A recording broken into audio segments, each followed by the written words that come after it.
Assalamualaikum warahmatullahi wabarakatuh. Alhamdulillahi rabbil alamin.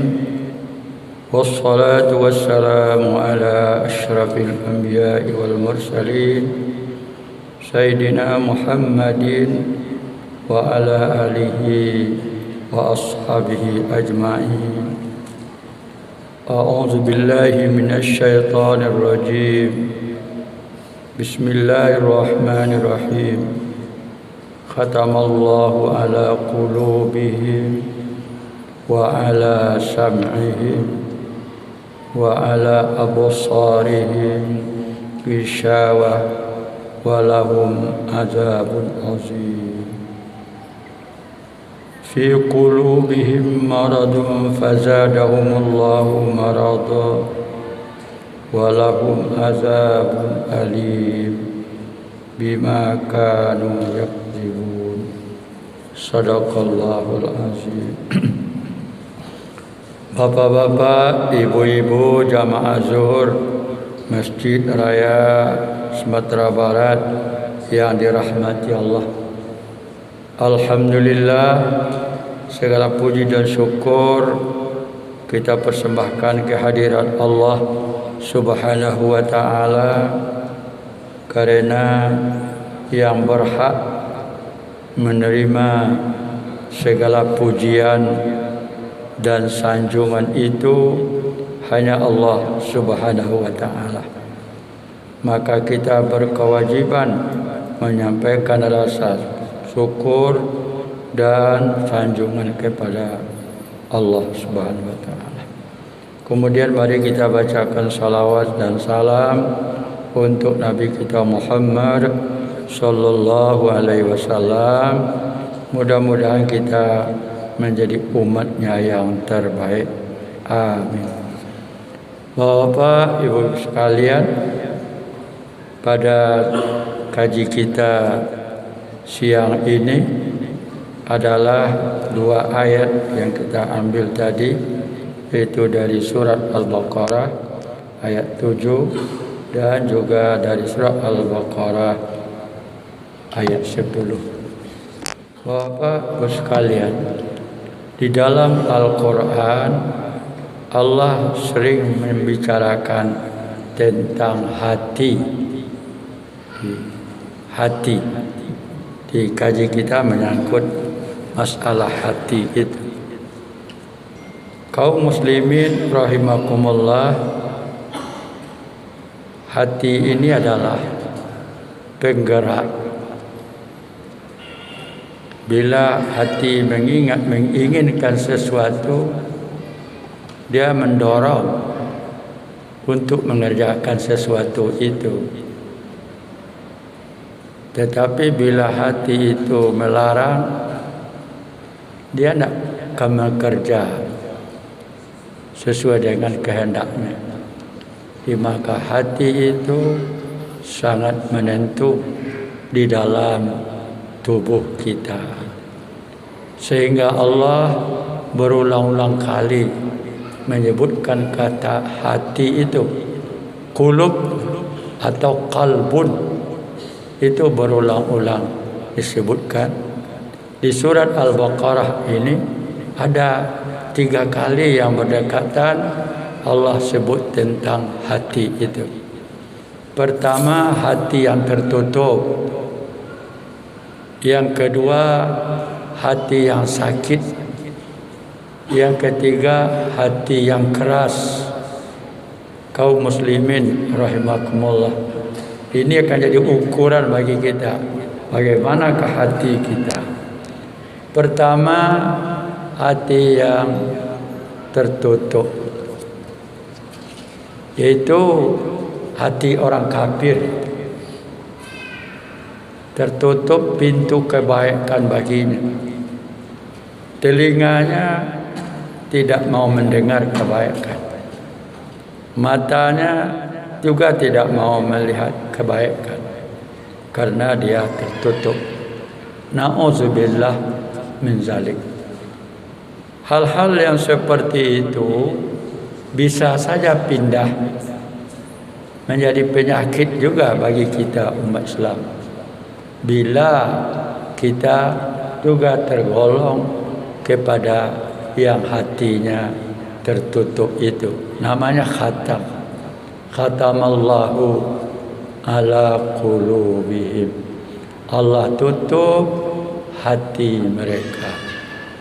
Wa ala sam'ihim, Allah juga sumbat telinga mereka. Wa absarihim, Allah juga menutup, membutakan mata hati mereka. Kaum muslimin rahimakumullah, bila hati ini sudah tertutup, siapa yang akan membukakan? Kalaulah tidak yang punya hati itu sendiri. Karena manusia itu diberi akal oleh Allah Subhanahu wa taala untuk mempertimbangkan baik dan buruk. Justru itu yang bisa membukakan mata hati yang tertutup itu adalah pribadi-pribadi. Kita melihat di tengah masyarakat banyak orang yang tertutup mata hatinya, juga telinganya, juga pandangannya. Maka na'udzubillah, kita berselindung kepada Allah agar kita terjauh dari hati yang tertutup itu. Ini adalah biasanya penyakit orang-orang kafir. Namun demikian juga menular kepada orang mukmin. Na'udzubillah min dzalik. Jadi justru itu apa tugas kita? Tugas kita, setiap pribadi kita berkewajiban menyampaikan kebenaran kepada orang lainnya.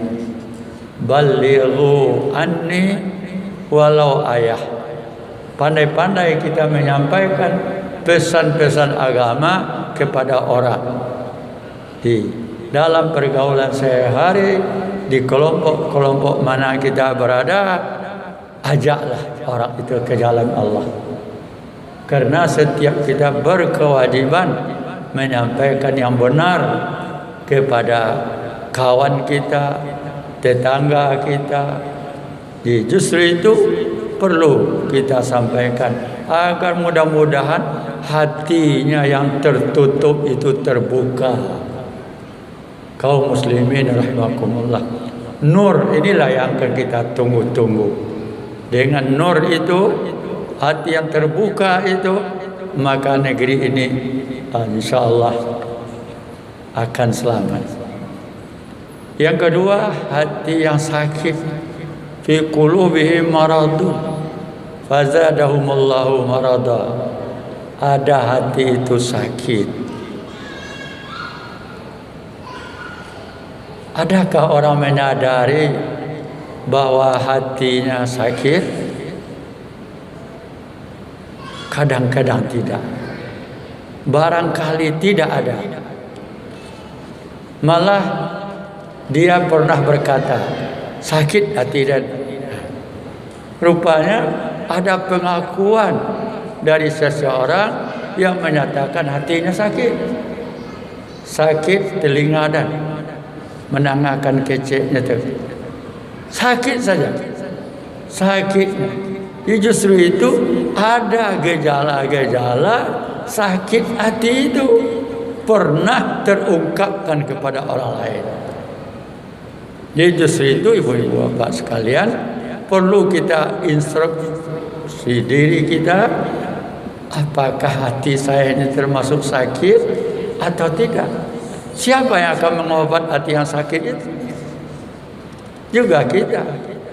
Tanda-tandanya banyak. Kaum muslimin rahimakumullah, kalau di atas tadi adalah sifat orang kafir, kalau hati yang sakit ini adalah orang munafik. Nah, lihat contohnya kaum. Wa idza qila lahum la tufsidu fil ard qalu innama nahnu muslihun. ketika dikatakan kepada mereka, hai, jangan kamu membuat kerusakan di bumi ini. Apa jawab mereka? Nahnu muslihun, kami tidak pernah buat kerusakan, tetapi kini adalah orang baik-baik. Padahal bumi telah rusak dengan kerjanya, tetapi dia masih menyatakan muslihun, dia orang baik. Wah, ini penyakit berbahaya kaum muslimin rahimakumullah. Ini penyakit orang munafik. Orang munafik seperti itu, ketika dikatakan kepada dia perusak, dia menyatakan dirinya adalah orang muslih, orang baik. Justru itu kita introspeksi diri kita, termasuk kemanakah saya ini ya Allah. Mohon ditunjuki saya ini. Apakah hati saya ini tertutup? Apakah hati saya ini sakit? Ya Allah, tolong aku dibimbing. Sebab kalau sering-sering orang mengatakan, dia malah melawan kepada orang yang mengatakan bahwa dia berbuat kerusakan, malah dimusuhinya, malah diancamnya, padahal dia benar berbuat keburukan, dia membuat kebinasaan, tetapi menyatakan dia orang muslih, orang baik. Na'udzubillah min zalik. Kaum muslimin rahimakumullah, banyak ciri-cirinya sampai 20 ayat yang menyebutkan ciri munafik itu di dalam Al-Baqarah ini. Sampai ayat 20 itu ceritanya tentang munafik saja. Maka kita berkewajiban menintrospeksi diri, kemudian juga berkewajiban menasehati, juga kita berkewajiban menyampaikan kebenaran kepada orang, walaupun qulil haqq walau kana murran, sampaikanlah yang pahit, yang hak itu sekalipun pahit, sampaikan. Kaum muslimin rahimakumullah, inilah tugas kita. Kita yang diberi oleh Allah kesempatan untuk mendengarkan pengajian. Itu apa kata kita? Marilah kita berbuat kebaikan.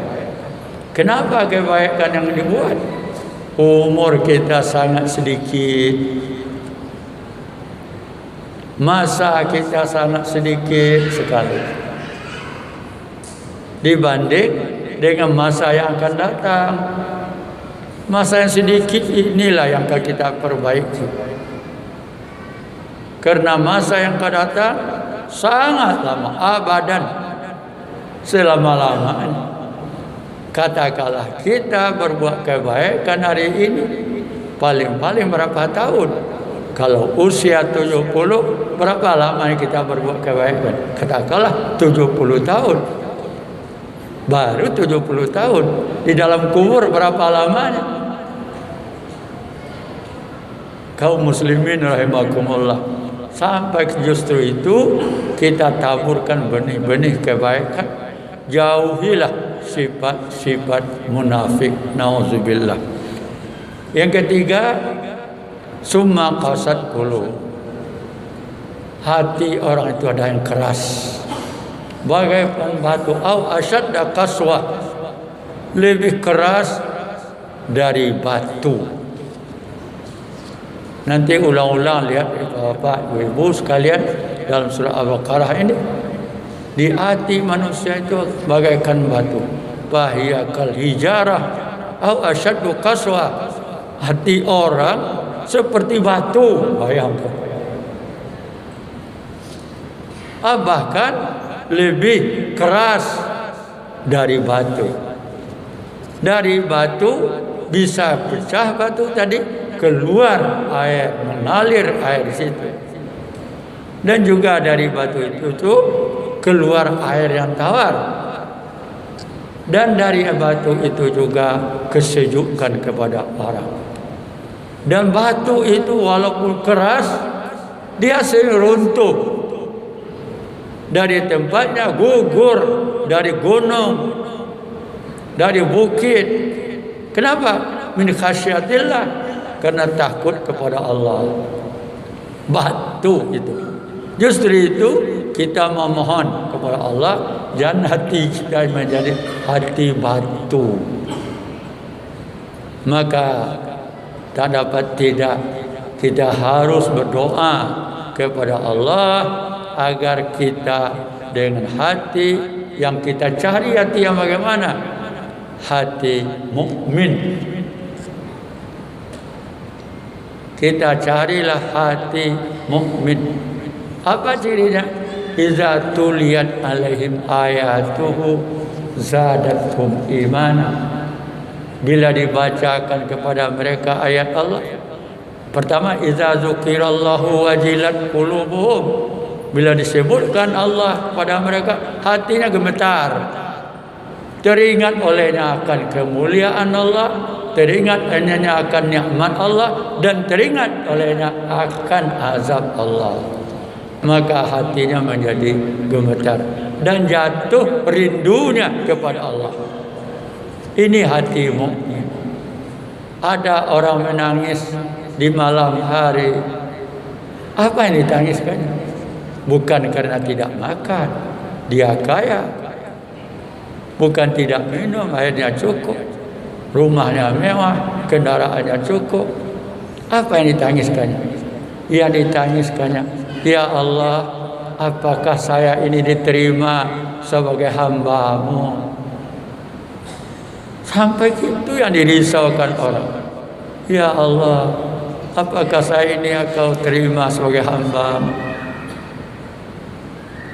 Itu hatinya yang sangat, bila disebut nama Allah, hatinya gemetar. Di malam hari, di rumah yang mewah itu, di situ dia dilihat Qur'annya basah karena air matanya, sajadahnya juga basah karena dalam sunatnya meminta ampun kepada Allah dengan sungguh-sungguh. Baginya yang kekayaannya itu, yang tampak olehnya bukan kekayaan, kemewahannya itu yang tampak olehnya tidak kemewahan, yang tampak olehnya, oleh hatinya adalah Allah Subhanahu wa ta'ala dengan nikmatnya. Dia tidak melihat sesuatu itu, tetapi dia melihat Allah padanya. Demikianlah Bapak-Ibu sekalian, mudah-mudahan sampai hati kita kepada hati mukmin. Maka disitulah kita baru tenang. Mudah-mudahan dunia ini tidak apa-apa bagi kita, tetapi hati kita adalah hati mukmin. Cirinya apa? Idza dzukirallah wajilat qulubuhum wa idza tuliyat alaihim ayatu zadatuhum imana. Bertambah imannya dengan tambah pelajaran, tambah pengajian, bertambah imannya. Kemudian wa ala rabbihim yatawakkalun, kepada Allah mereka berserah diri. Ya Allah, kepada Engkau saya serahkan semuanya, termasuk diri saya, keluarga saya, anak saya, harta benda saya. Tawakkaltu Allah, aku tawakal kepada Engkau ya Allah. Sehingga bukan dia yang memegang, tetapi yang memegang adalah Allah Subhanahu wa ta'ala. Mudah-mudahan kita sampai ke tingkat itu. Amin ya rabbal alamin. Banyak maaf. Assalamualaikum warahmatullahi wabarakatuh.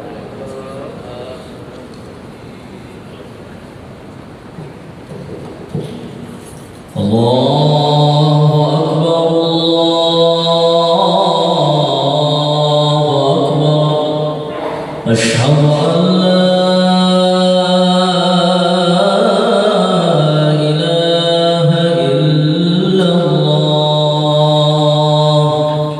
أشهد أن